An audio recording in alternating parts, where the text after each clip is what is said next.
Greetings. Have you ever thought of learning from someone who is working on his passion, however, and making money at the same time? Not only once you're working on your passion, you're so good at that, even like NBC Sports hire you to actually share your passion with them. That's the level. Why you want to learn? If you're not in sports, it's okay. The is a real business, because whatever you're working on, that's a business, and hopefully that's your passion, because then you will outperform everybody else. You'll never be tired. You're always having fun while doing whatever you're doing.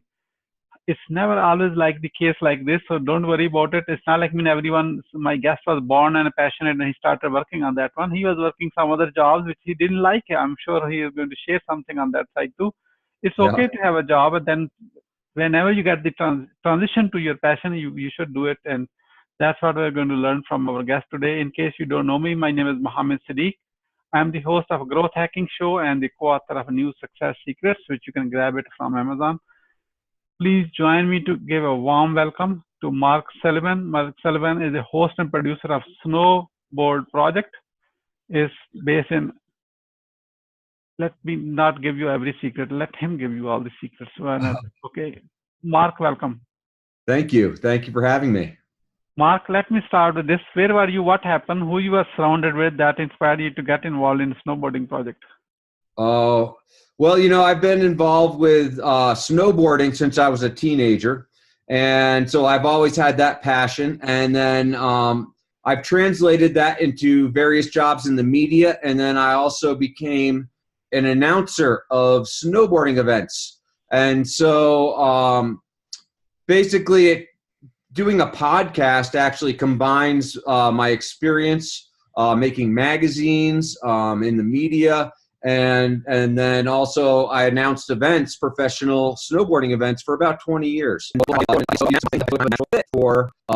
a next evolutionary step in my career. Wonderful. So, Mark, I'm going to grill many questions. Let me tell you that part. And here's my first one. Get ready. I got 6 years with we could use some help from someone who's an expert, and that happened to be me. So he tapped me on the shoulder, and so I started working basically at the 2002 Olympics for NBC as their expert, their sport expert on snowboarding. And I was also at the time the editor-in-chief of Snowboarder magazine, so I had the credentials that kind of matched the experience by that time. And so basically, once you get to go to the Olympics with an all access pass, you don't want to stop. No, thank you so much for sharing. So that's like lucky when you prepare, you were prepared to get the opportunity, basically, because you had right. It's like the more I prepared and the more work I did, the luckier I became. Yes, definitely. So, based on your experience, what are the top 3 missteps to avoid to grow your business? The top 3 missteps to avoid. Okay. I would say like one of the big ones is like compromising your authenticity, right? And compromising your values based on like an ad deal or some kind of business opportunity, but you're like, right about it. And so you end up like, basically taking a short-term gain that's going to compromise the long-term play. And so I've been involved with this business for 30 years. And I would say the one thing that I've always done is maintain my authenticity to the sport. Snowboarding, something comes away and like, how much time is there in a day, right? And I work actually most of the time I'm awake. I'm actually kind of like thinking about or working on something because it's my passion. I end up like taking on more than maybe I can handle. And sometimes you compromise the end result for doing that. I find when I focus in on one thing, I can get it done really well. And when I'm juggling too many balls, it doesn't always, work out, let's say. And then I would say another thing that I've done in the past anyway, is having like unrealistic, like not setting the right goals, right? And or setting unrealistic goals. And so, I always now try to set goals both like, okay, what do I expect the outcome to be? But then what would the scenario look like if I don't reach those goals? Then how do I deal with that? And then what if I overshoot those goals? How do I grow the business to, match those goals? And so I think that, a lot of people, they just look at the pie in the sky and they don't actually look at different outcomes or potential outcomes and be able to adjust on the fly to changing scenarios in their business. Oh, wonderful. Thank you for being authentic and being vulnerable while you're sharing what 3 missteps to avoid. And mostly most of my guests, they talk about others. They never talk about they did it themselves, because that's being vulnerable. That creates authenticity because you're a human. Yeah. So as we move along, my next natural question is, what are your top 3 success secrets for your own business growth? Okay. Well, the number one success secret I have, and this is something I adopted before I actually had a job doing what I loved, was this Japanese business philosophy called Kaizen.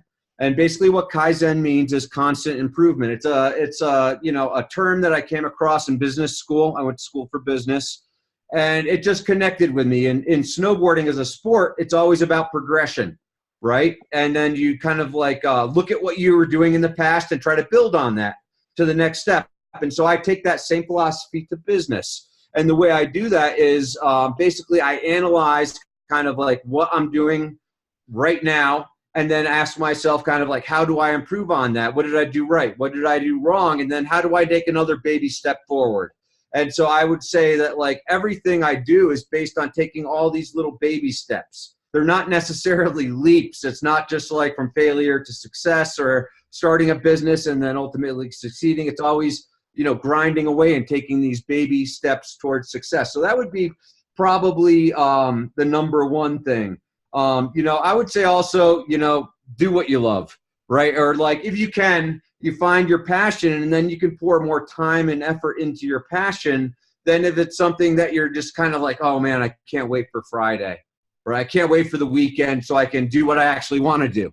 So, so me, it's like I actually don't have weekends. It's like I had to look up that today was Tuesday, right? Because it's like I don't even like keep track of time like that. I basically am always constantly thinking about ways to work on progressing my business. And so therefore it's like I don't work a 40-hour work week. I never have actually, because I've actually, for the most part, enjoyed what I've done. And so that would be like another key to success. And then the other one that I think that I've made this mistake in the past, and I've also learned the hard way to have this as like kind of like a concrete value in my business, which is like you live and die by the spreadsheet, right? It's like I watch the numbers. I am constantly adjusting based on numbers. I'm constantly like looking at what I spend and what I bring in, and then making little adjustments and fine tuning kind of my approach based on what the spreadsheet tells me. So it's like you can read between the cells on a spreadsheet and see really how you're doing almost on a day-to-day basis in your business. So yeah, those are kind of the 3 things. That's amazing. Thank you so much. So, Mark, in a business, sometimes it's a roller coaster, sometimes it's up and sometimes it's down. Even though you're progressing, but still things go up and down. Is that right? Sure, absolutely. So and also external factors, yes, right? That you don't control at all, no matter how much you work. So here is my question. When you are down, how you keep going? What keeps you going at that time? Well, I guess it's that I guess the biggest thing is that I'm enjoying what I'm doing, and so I can look at things from different aspects of it. And so I'll usually try to find a silver lining, a bright side, right? And like, okay, so I'm down, but there's some kind of positive to be found in that downness as well, And so even though I might not be, hitting my numbers or doing whatever, it's like there's always going to be something I can look at and be like, well, that's so bad, that's so bad, that's so bad, but look at this is great. And so I'll really, when I do get a victory, I'll definitely really think about that and meditate on the victories that I get, the small victories even. I meditate on that and not on the failures, right? So I try to look on the bright side. I'd say I also have, and one of the key things I would say, and I guess I was born with this, maybe got it from my parents, but I have a positive mental attitude, right? And so I'm always kind of trying to find the upside in the downsides. Wonderful. Wonderful. Thank you. So how snowboarding project, how you're growing your business right now? Well, I spend a lot of time doing marketing, and so basically I have different channels that I market through. And then I also am right now, what I'm working on currently is like making marketing partnerships. with kind of like people who can help me elevate the awareness, the success of the business based on just, the credibility of what we're doing. And I would say that we do have, a pretty high level of credibility just based on my long-term involvement with the sport of snowboarding and being involved in many different aspects of it. And so then taking that and then trying to make partnerships that are going to help build awareness and help grow it that way. So that's kind of like the main things, but really it's just like, I'm constantly working on it, constantly thinking about it and working on it. So I don't have a Sunday, right? I don't have a relaxing day, but honestly, it's all relaxing too. Yeah. Right. So it's like, it's not like I said, it's not like I'm looking forward to Friday afternoon. So basically working on a snowboarding project is not a work for you. It's like your hobby. Yeah, definitely. I would say it's definitely my passion. And like, I look forward to the holidays because then no one else is working. And so I can't really work. So it's like Thanksgiving. It's like, well, no one is in the office today. So I definitely have to take it off. Christmas. I'll take that day off too. Oh, okay. New Year's. Thank you. Thank you. As we move along, how our community can support you? Well, you can listen to some of our episodes, and I think actually basically like the Snowboard project is essentially like learning through the sport of snowboarding, right? And so I interview people and we talk about snowboarding, but really about what you can learn in life through it. So it's like a guy I knew and worked with in snowboarding ended up becoming the vice president of global brand marketing for a little brand called Nike, right? And so it's like I interview him and he gives great insights on the corporate culture at Nike, on how they approach social media marketing and that kind of stuff. But it's also through the frame of snowboarding, right? And so I try to learn as I'm going. And so that's kind of the big thing.